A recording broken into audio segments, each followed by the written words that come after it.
Oh, there we go. Now it's working. I don't know what the deal is now. Hopefully, can you check and see if sound's working now? Randy? Okay.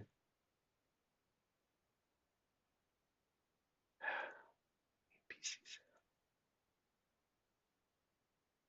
I think they can hear me, but they can't hear. I don't think I'm not sure they can hear anybody else. Say something.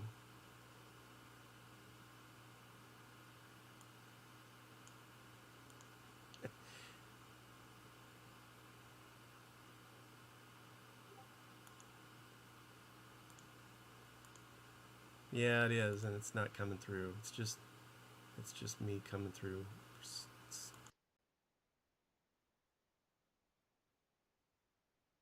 Dang it.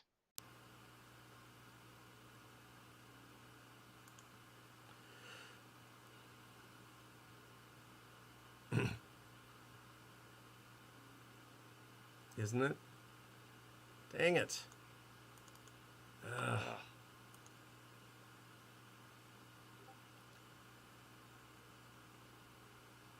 Alright. Let me.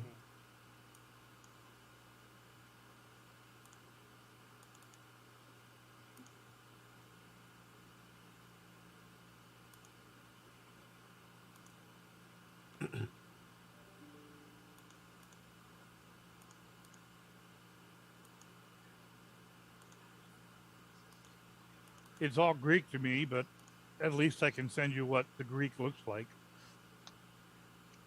Well, I don't. Yeah, I don't trust those Greeks. I don't know. Okay, now I think it's coming through. Jeez. Not sure what all got screwed up. Okay, sorry about that. All right, let me flip back to the other system. Give me a second.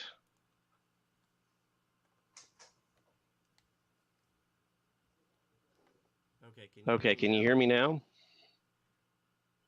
Yeah, and also I was able to hear Tony through the Facebook thing Good. too. All So right, well, sorry folks. I guess it's all I sorted.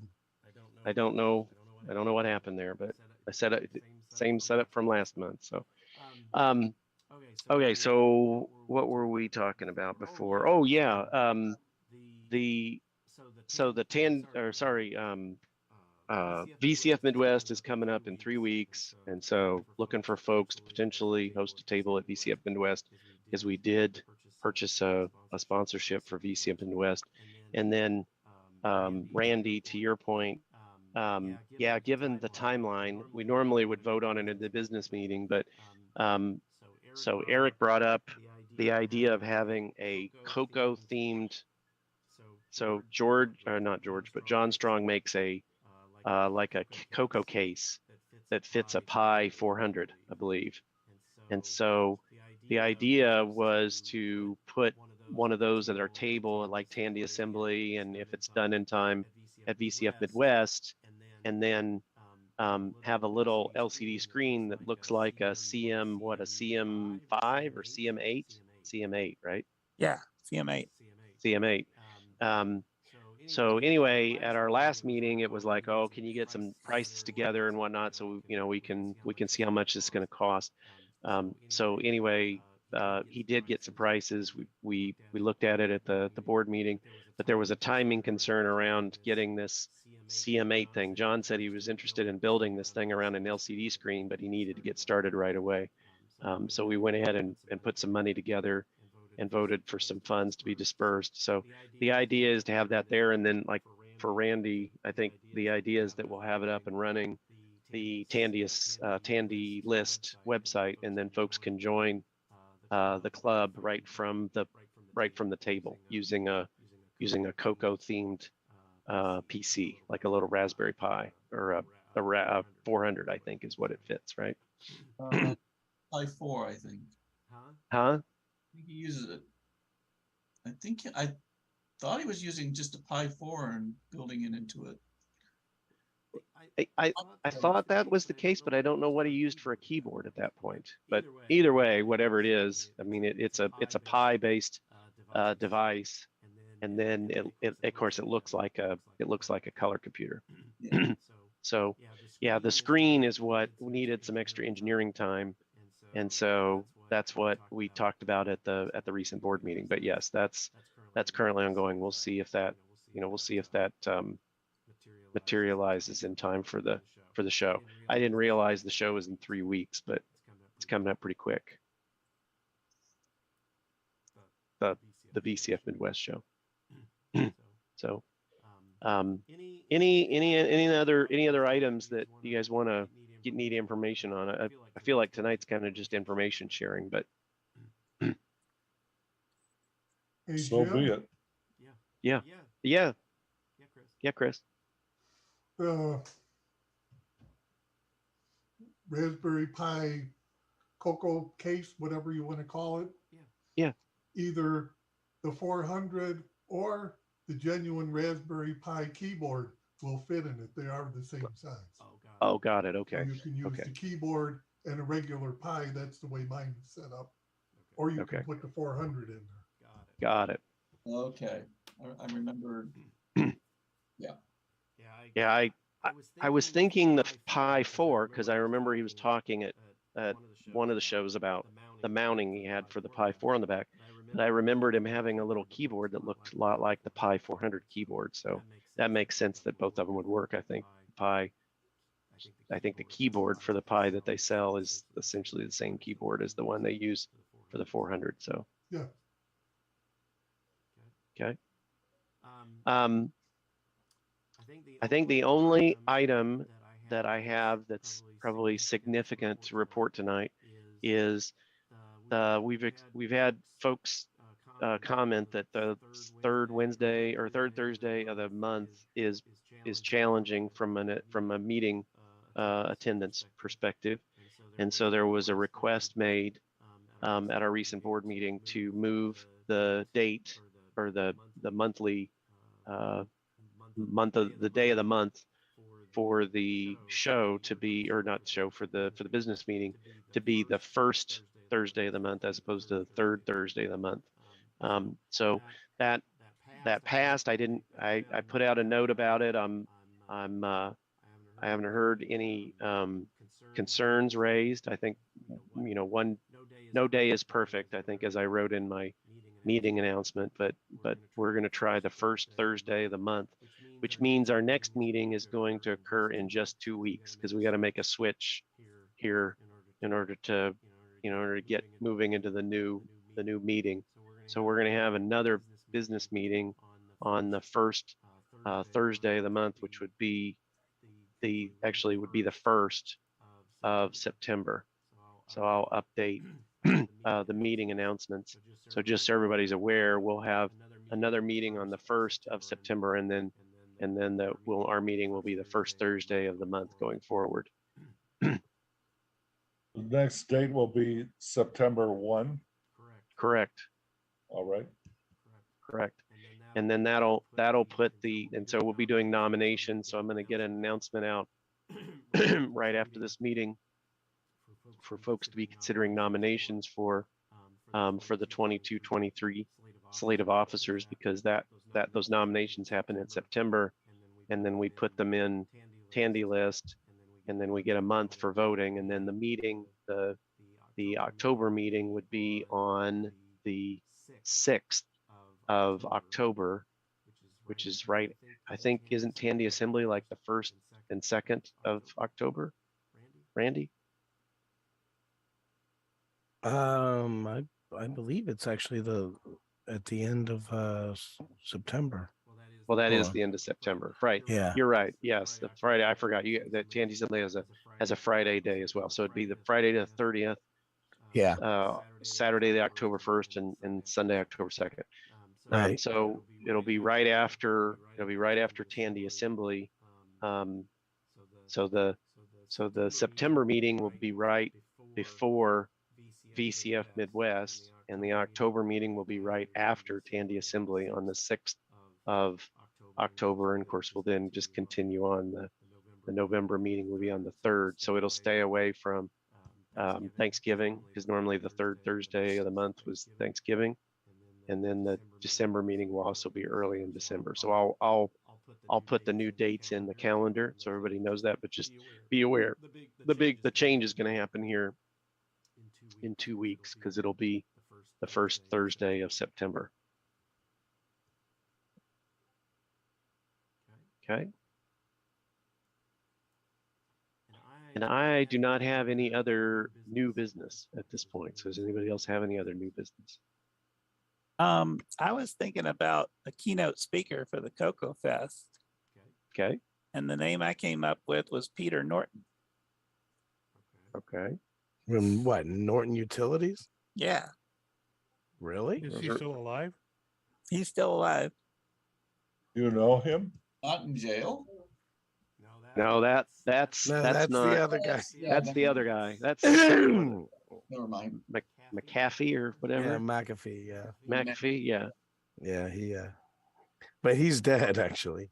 And of Oh, course, is he? Yeah, yeah, that guy's dead. Yeah. Well, I mean, I guess the key is, is there a, I mean, I guess my question would be, what's the color computer connection with Norton? I don't think there is any. Well, I mean, you never know. He might have been playing with those. I've got devices. VCC and Logic all going on this one, and it's also covered by Norton protection. There you go. That's as close as I get. Yeah. I mean, I guess we can. I think that'd be something to bring up to Grant Leedy. I have a feeling folks will probably be more interested in somebody that has maybe a more of a connection to the Tandy space. Yeah. So, if we have a thought process around, somebody that's I mean, the key is 2023 is not there. Like 2020 was the 40th anniversary of the Color Computer 1, and I think I checked, and the Color Computer 2. When did the Color Computer 2 come out? Did it come out in 82 or 83? So it might be the 40th anniversary of the Color Computer 2. I don't know. I'm just wondering if there's somebody that's a luminary that helped put the Color Computer 2 onto the market. That might be an option for a keynote speaker. Like I know Don French. I mean, he wasn't Color Computer, but on the Model 1, I remember they had him as a keynote, or not keynote, but as a speaker at one of the shows. I think it was VCF Southeast, and maybe it was Tandy Assembly. Did Don came to the first Tandy Assembly, didn't he? Was it Don French? I remember that. Yeah. Yeah. So I would say let Grant Leedy know and see what he thinks about that. So I don't see. Yeah, the Color Computer 2 was in 1983. So, and then the next date we have, as far as introduction is concerned, is all the way into 2026, which would be the 40th anniversary of the Color Computer 3. So it could be something to do with the Color Computer 2. So we might want to consider that. Who's doing the secretary notes for tonight? I'm doing what I can here. Okay, very good. Mm-hmm. I got an input. Mm-hmm. Tony, who's not present right now, pulled the plug on Rich Bear while he was doing a save. And I saw a bunch of emails shooting back and forth that they'd lost 2 people. And I have since recovered one of those names. His name is Malcolm Rainey. Yep. He came to the door. He paid his dues at the door. Okay. And later on contacted me because he'd like a copy of Logical, as he showed up one of our past business meetings, got to see the display that I did at that meeting, and got interested. So we're in contact with him. So if there's only one more guy to find, Okay. that's about all I got. Okay. Any other new business or any new business? I did update his information in Tandy List. Oh, Malcolm's. Malcolm's, yes. Okay, well, good. Well, I think Randy, the two things that we commented on that I think are, and now we need to add a third, I guess, in the next few weeks is the two would be the new user thing that you just mentioned that you found that error, so you know what that is, and then another one was a more complete data dump on the extract page. I think one might be tougher. The one I can just think of now is since September 1st is coming up very quick, and we're going to do the voting and Tandy List again. We probably need to make sure that's operational so that we can put the nominees in there. Yeah, I figured after our meeting, I'd have the weekend to get that configured and get it all set up and running, because our next meeting in October would be what, the 6th. So that would still give us the full month if we were released that weekend after the meeting. Yep. So I also want to have the status of membership on the page so that they know that they're a member paid in full and they're capable of actually re-upping. So okay, I need to get those things all completed by next meeting, I think. Don't we have to have the newsletter out about a month before we make the vote in October?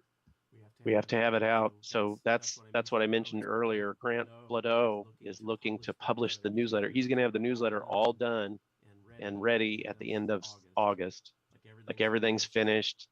And then all he's going to do is put in the nomination names, the nominees for the various officer positions, and he's going to publish the newsletter.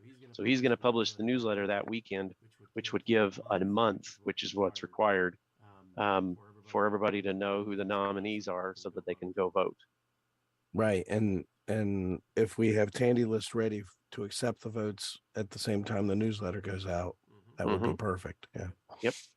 So the key is if you have a newsletter article, you've got two weeks and maybe a day to get it in. Actually, you probably got a week to get it in because it takes him some time to put final edits and all that stuff together. So quite honestly, if you've got something that you want to put in the newsletter, it probably needs to be in yet this week, because that'd give him 2 weeks to get it finished.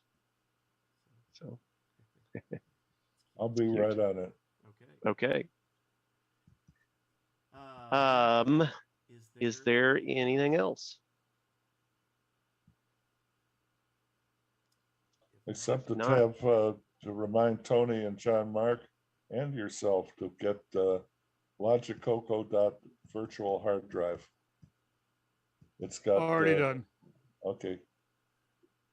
There you go. Oh, we received 5 boxes from Bear, Pennsylvania, of miscellaneous computer stuff. There was 2 Coco 2s, maybe not complete and partially modified. There's 8, I believe, unpopulated various disto boards, 3, 3, and 2. There's a bunch of semiconductors in packages from, pick one. I forget who. I think might have been Newark. I'm not sure. Oh, okay. There is I think it's a 502 floppy drive, and I think it's a disto mini controller.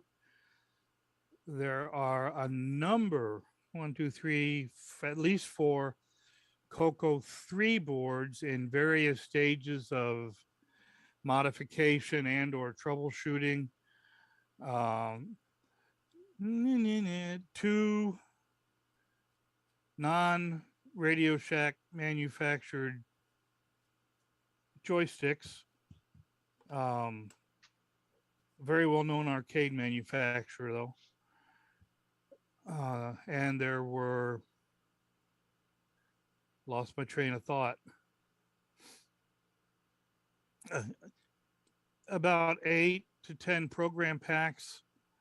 There's boxes of floppy disks, unopened, both double side, double density, and double side high density. There is, you get the idea. It's a number of. There was this speech sound cart, still in the box, not sealed, but it was in the sleeve that they put it in, and there's also at least 4 and 2 in a box of Radio Shack black joysticks. So we've got to start on miscellaneous items for the auction for the fest, which Lord willing, and I'm still walking around, be at the VCF Midwest for transfer to the storage unit. Yep. Also a Blue Streak serial to parallel adapter. I've any number of cables for the Coco. Oh, and 1, 2, 3, 4 Coco cassettes going all the way back to the black one. There's a gray one, and I believe 2 white ones. So somebody's going to get to do the. If you weren't lucky for the auction for the last Coco cassette, then we have another one right here. Some of you will remember that one. Lord, I think they're $2, right? They didn't make it that high, but that was a fun time. Right. So let's say we've got to start. Paul Zabela is the one who sent it in. He has been to one show about 10 years ago, and we also received a bunch of his stuff 8 years ago. This is from his brother's cache, who passed on. He was cleaning out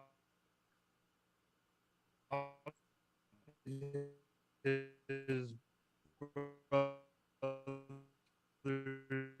Your audio's gone, Tony. area. So this is more stuff from Paul. Hello? Yeah, you went all Robot-y. Yeah, robot-y. That's a word. Thank AT&T. Thank AT&T. Paul Zabela has just been laid off, so he did say, but did not request, any possible help on the shipping would be appreciated. That's fine. Do we know? I mean, we told folks. I mean, I know we mentioned at previous fests that if you want to donate things and ship them to us, we'll pay for shipping. So we just know what the shipping cost was. Grant Leedy can reimburse that out of the Coco Fest fund. Okay.